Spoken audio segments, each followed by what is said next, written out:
Dengan para pelaku, Iwan Sanjaya sebagai Badirul, Lia Haidir sebagai Farida, Ferry Fadli sebagai Basir, Eli Ermawati sebagai Seruni, dan pembawa cerita Neni Sumardi.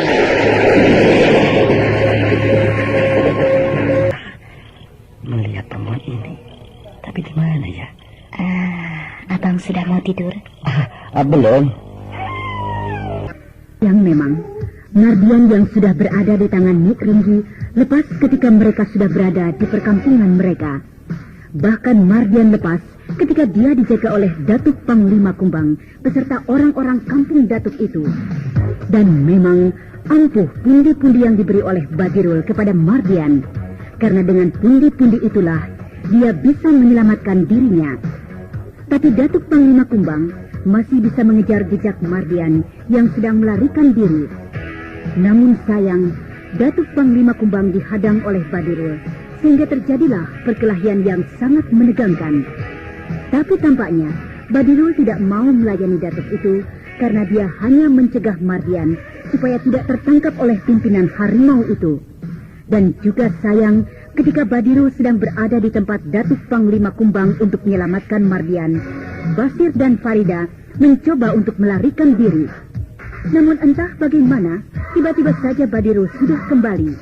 Sehingga semua ini membuyarkan usaha kedua orang itu untuk meloloskan diri dari rumah Badirul. Oh, celaka. Kalau dia melihat aku pasti langsung dibunuhnya. Aku harus cepat-cepat sampai di kamar tempat aku disekap. Aman. Tidak ada orang. Berhenti. Celaka. Dia melihatku. Berhenti. Kau dari mana? Saya dari sana, Pak. Dari mana itu? Dari sana. Kurang ajar. Kau buaya kecil. Kau mau coba-coba melawan padaku? Tidak, Pak. Aku tahu. Kau menipu aku. Rupanya kau mempunyai ilmu aneh yang bisa melawan bisa ularku. Tidak, Pak. Kau tidak usah bohong. Karena sebenarnya kau sekarang sudah harus mati. Tapi ternyata kau masih segar bugar seperti ini. Bagus. Kalau begitu, aku akan coba sampai di mana ilmumu itu. Nih, rasakan. Ya! Siapa itu yang menangkis seranganku? Keluar! Aku, Bapak. Oh, kau Seruni. Iya, Pak. Kau menyelamatkan jiwanya. Sebenarnya aku yang salah, bukan dia. Apa maksudmu? Aku yang menyuruhnya keluar dari kamarnya. Kenapa kau lakukan itu, Seruni? Karena aku tahu dia tidak akan bisa lari jauh dari tempat kita ini. Jadi, kalau Bapak mau menghukumnya, hukumlah aku. Jadi selama ini kau yang mengganti makanan untuknya? Iya, Pak. Kau menyelamatkan dia? Iya. Kau telah mengkhianati bapakmu. Apakah kau tidak tahu bahwa ketika rumah kita diintai oleh dua orang anak muda, maka salah satu orang itu adalah dia? Apakah kau tidak tahu bahwa dia juga mempunyai ilmu yang berbahaya? Aku tidak tahu, tapi aku juga tidak bisa membohongi diriku bahwa aku tiba-tiba saja ingin menyelamatkan dia. Oh, kau masih terlalu sederhana, anakku. Kau tidak tahu bahwa dunia ini penuh dengan tipu muslihat. Dan sekarang kau kena tipu muslihat anak muda ini. Aku yakin tidak, Pak. Dan aku akan hajar dia bila dia berani membohongiku. Nah, seperti ini. Hiya! Aduh. Kau pukul dia dengan pukulan selaput kelabumu? Iya. Aku membuktikan pada Bapak bahwa aku tidak main-main. Baiklah. Aku masih percaya padamu. Tapi aku harap pada Bapak Ya? bahwa dia jangan diapa-apakan. Aku ingin dia hidup. Seperti juga keinginan Bapak terhadap Farida. Hah? Kau senang padanya? Aku tidak tahu, Pak. Tapi hanya itu permintaanku. Ya, sayang. Kau terlampau sederhana berpikir. terlampau jujur. Ya, karena kau hampir tidak pernah keluar dari rumah ini semenjak kau dilahirkan.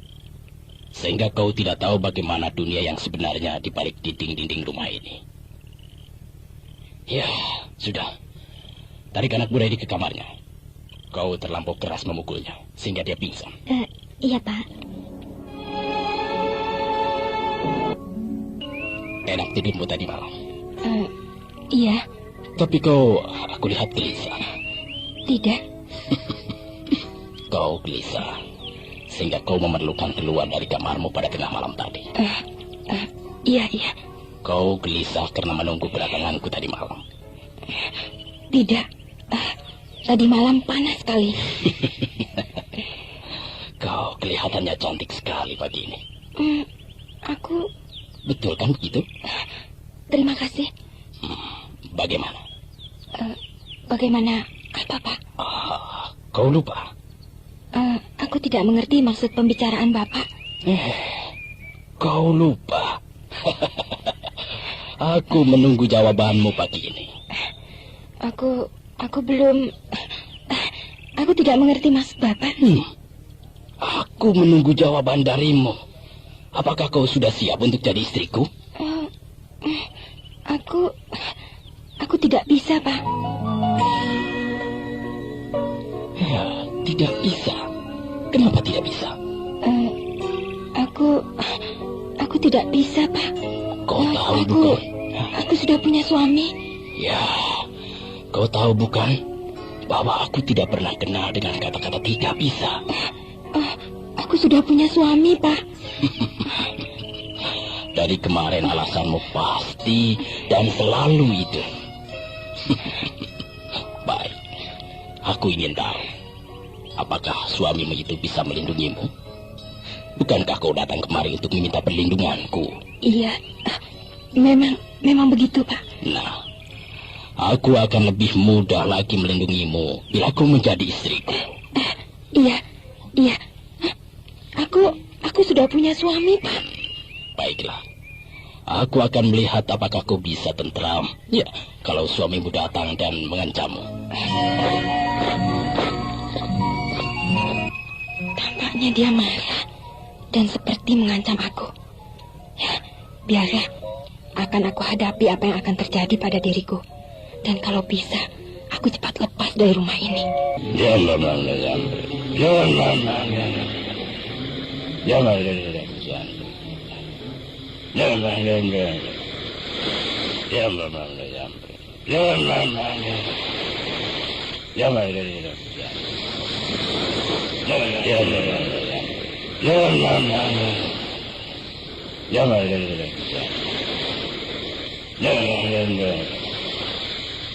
Aku tahu kau jauh dari sini, Mardian. Tapi datanglah jiwamu, karena istrimu sedang membutuhkanmu malam ini.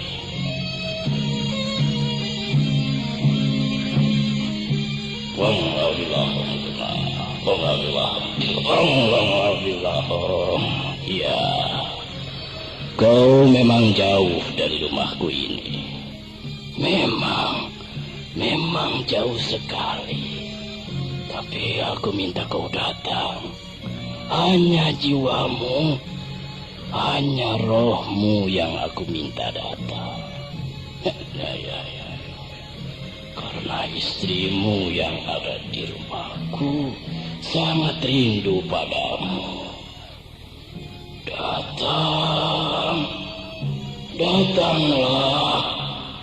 Datanglah Mardian.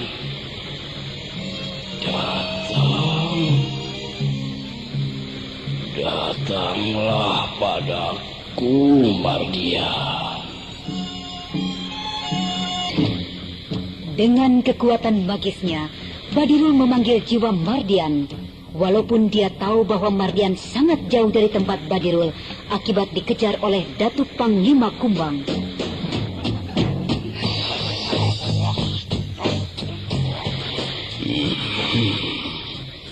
Nampaknya jiwa Mardian dengan segala kemampuan silumannya datang.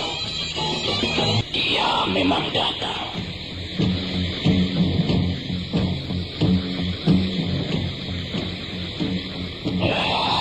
Aku ingin melihat apakah Farida masih menolakku.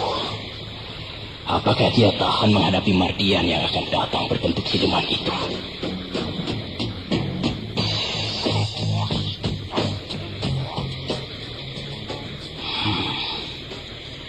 Aku akan pura-pura tidak tahu. Mungkin wanita ini sudah tidur.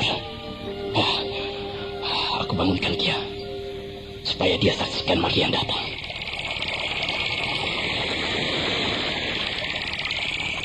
Farida? Farida? Siapa? Saya, Badirul. Buka pintunya.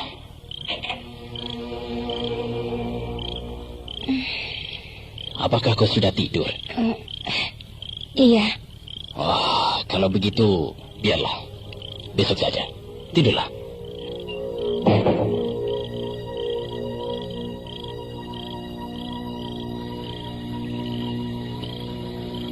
Aneh. Apa perlunya malam-malam begini? Kenapa suasananya agak mengerikan malam ini?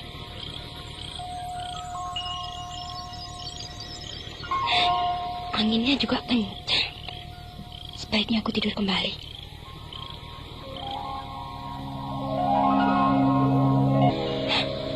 Kenapa suasana malam ini terasa aneh?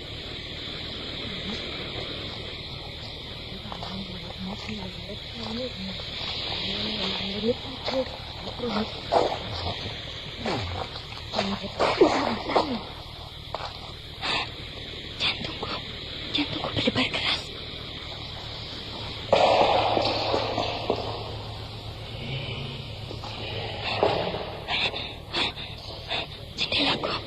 Jendelaku ada yang mengetuknya.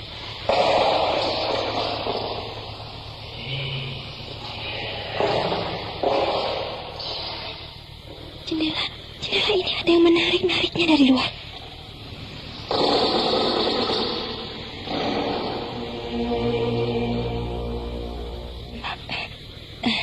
Siapa? Aku. Kau, Bas? Aku, Farida. Kau Basir? Farida, buka. Hah? Suaranya kenapa terdengar aneh? Farida. Farida.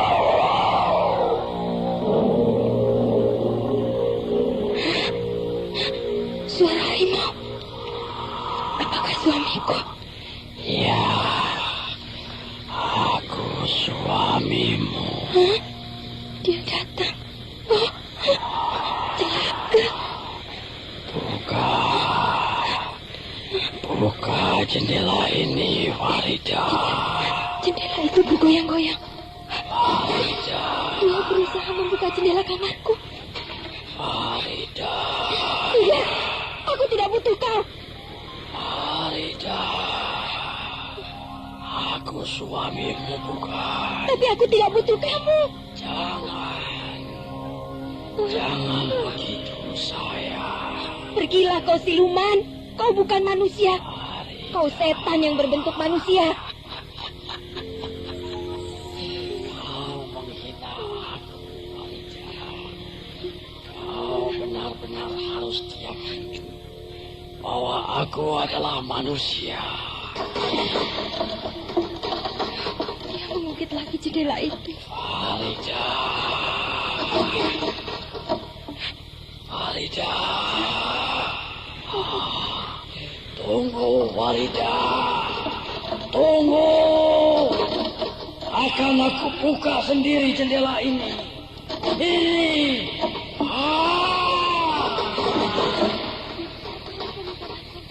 Farida. Apakah aku harus meminta bantuan kepada Pak Badirul? Oh, kuku-kuku siluman ini telah masuk di celah-celah jendela ini. Oh, kuku itu makin panjang dan mencoba menarik daun jendela ini.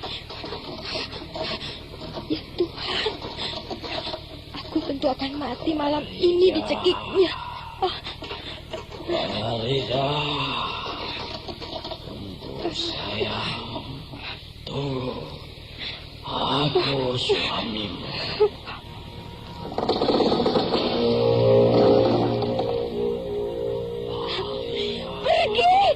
Pergi kataku. Sayang, aku butuh kau. Mukanya mulai hancur. Daging mukanya jatuh satu-satu. Muka itu tidak daging lagi. Pergi! Pergi!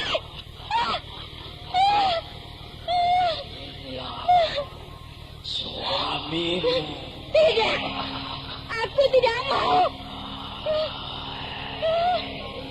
Jangan takut, Farida.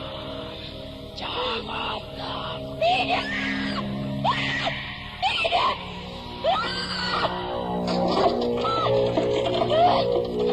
Bapak Diru! Tolong! Kenapa aku, Farida? Itu Pak. Lihat! Mardian! Mukanya tidak berdaging.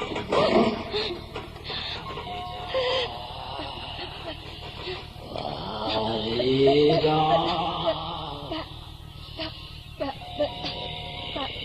Bapak Dirwan, tolong aku, Pak. Mardian, pergilah. Jangan kau ganggu temanku ini. Ya, aku pergi.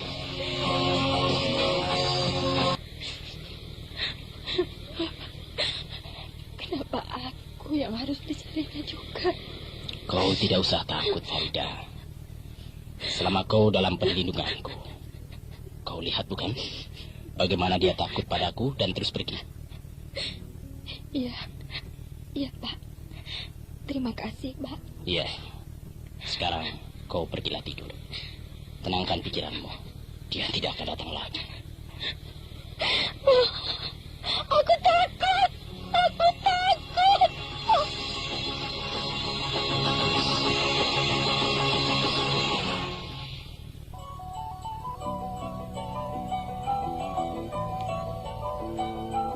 Ternyata Seruni memang gadis yang sangat lugu. Dia tidak tahu bagaimana sebenarnya kehidupan dunia. Dia terlalu jujur, sehingga perasaan senangnya pada Basir yang memang mempunyai wajah cukup menarik itu, tidak segan-segan dia katakan pada bapaknya. Dia tidak takut kalau bapaknya akan marah padanya. Ya, ternyata benar. Pak Badirul tidak bisa memarahi anak satu-satunya yang sangat dia sayangi itu. Dia hanya bisa menuruti apa yang menjadi kemauan anaknya. Di samping itu, dia tidak berhasil memujuk Farida untuk dijadikan istrinya. Kemudian dengan kehebatan ilmunya, dia panggil jiwa Mardian dan dia datangkan pada Farida dengan wajah yang sangat mengerikan. Dan tanpa berpikir panjang lagi, Farida meminta bantuan pada Badirul. Memang, dengan 3 kali menyemburkan ludahnya pada siluman itu, maka Mardian pun lari sambil meninggalkan tertawa yang melengking tinggi. Nah, apakah dengan kejadian ini Farida akan mau menerima lamaran Badirul yang tampaknya benar-benar jatuh cinta padanya itu? Ataukah masih dicobanya untuk melarikan diri? Saudara pendengar, demikian tadi telah kita ikuti serial